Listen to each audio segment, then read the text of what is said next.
Quais são os safeguards que dão certo, assim, para erros humanos? Que a gente poderia extrapolar para nossa vida, assim, que você aprendeu? Tem duas coisas muito importantes que é muito feito, principalmente nos Estados Unidos, que são pioneiros nesse estudo, que eu posso citar aqui. Um deles se chama cultura justa e o outro é o ser humano vai errar. Então, o avião é redundante.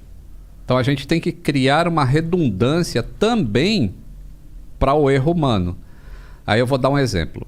Esses aviões que voam cruzando o oceano, eles têm 2 motores, certo? Ele não pode se afastar mais do que um tempo X de um lugar onde ele possa pousar. E esse tempo X tem aumentado cada vez mais. Então, começou com 60 minutos, 120, 208. Hoje você pega os aviões de última geração, o A350 ou o Boeing 787, são 330 minutos longe de um lugar que ele possa pousar. Isso dá 5 horas e 5 horas e meia. Entendi. O que significa? Que ele pode se afastar 5 horas e meia e perder um motor, por exemplo, e ele vai conseguir pousar em outro lugar sem problema. Então existe a redundância já em todos os sistemas do avião. Mas o que acontece se um ser humano vai mexer num gerador elétrico do motor esquerdo e ele tem um problema na bomba hidráulica do motor direito? Aí você só tem um mecânico. Aí o cara vai aqui, mexe no gerador, aí consertou. Aí ele vai lá e mexe na bomba hidráulica, consertou. Mas será que ele consertou? E se nesse dia esse cara que é o mecânico está divorciando da esposa, tá sabendo que tá perdendo tudo, que tá cheio de problema na cabeça. A mulher levou os discos dele. Levou os discos dele. Aí ele comete um erro aqui nesse motor e comete um erro ali no outro motor também. Pode acontecer isso. Pode. Então, uma das safeguards é essa. Se você tem sistemas semelhantes no avião, o mesmo mecânico não pode trabalhar nos dois. Entendeu? Porque se é para falhar alguma coisa em voo, que falhe um só, nunca outra coisa. Então esse é um dos safeguards. Interessante. Então todo voo leva pelo menos quantos mecânicos? No mínimo 2. No mínimo 2. No mínimo 2. Não vai a bordo não, né? Ah, não vai? Não. Na bordo não vai na hora da manutenção. Isso, na hora da manutenção. Isso é tipo, o avião tá no chão. Se quebrou sistemas semelhantes entre 2 motores, você não pode... Isso se chama dual maintenance. A gente tá falando dos motores mesmo, do lado de fora. Não isso, do lado de dentro tem nada que o cara possa fazer. Também tem sistemas internos, né? Que pode mexer. Mas... Tipo, a maioria é do lado de fora. Ou vai estar na barriga do avião, ou vai ser comando de voo.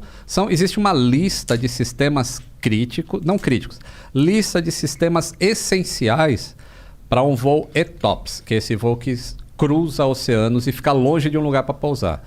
Qualquer desses sistemas essenciais não pode ser mexido pelo mesmo mecânico na mesma visita. Entendi. Ou seja, no mesmo trânsito do avião. Então, se tiver problemas desses sistemas, tem que ser 2 mecânicos diferentes para excluir a possibilidade de erro. Então, esse é um safeguard. Legal. O outro é o da cultura justa que eu estava falando. Isso é um negócio muito avançado. O que é? Você não ser cuzão? Mais ou menos. Na verdade, é assim, se entregue sem medo de ser punido. Essa é a cultura justa. É assim. Deixa eu pegar um exemplo que não dê problemas.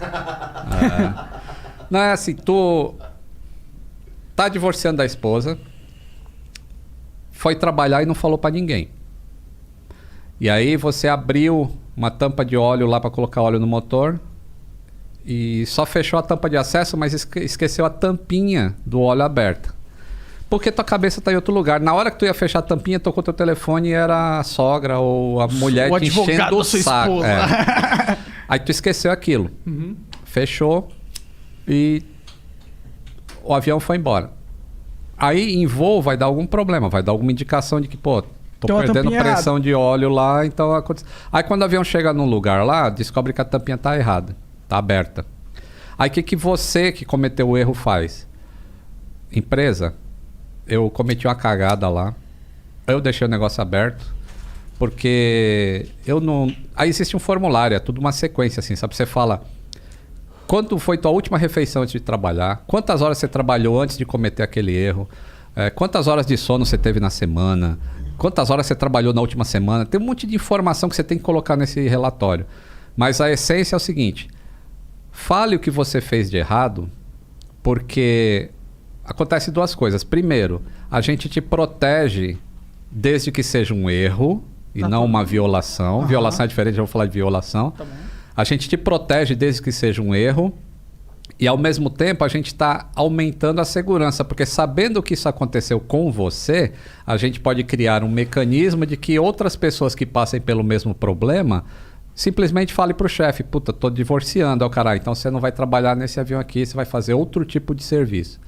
Então, isso é a cultura justa. Mas a cultura justa não serve para violação. Violação é o seguinte... tu pega um manual de instruções para fazer qualquer coisa no avião. Então tem lá, né? Tire o parafuso A, o B, o C, põe uma saia cor-de-rosa e depois você põe o parafuso E no lugar, beleza? Beleza, aí tu vai, não vou botar aquela saia cor-de-rosa não, eu não quero passar vergonha. E aí tu pula direto pro E. Aí o que você fez? Uma violação. Por quê? O documento pede para você botar a saia rosa e você não botou. E aí, se der um problema em voo e forem investigar, não adianta você dizer, pô, eu não botei a saia rosa porque... Não, mas não está escrito que tem que botar? Tem, mas eu não... Não, você cometeu uma violação. Essas violações, elas são feitas... willful, como que é isso em português? De vontade própria. Isso, de vontade própria, assim. Você sabe do que é certo, mas você escolhe um caminho errado para chegar no mesmo resultado. Isso é uma violação. Aí a violação não tem proteção da cultura justa. Então é assim que funciona fatores humanos. Tá se batizando. Tá vendo, fator humano?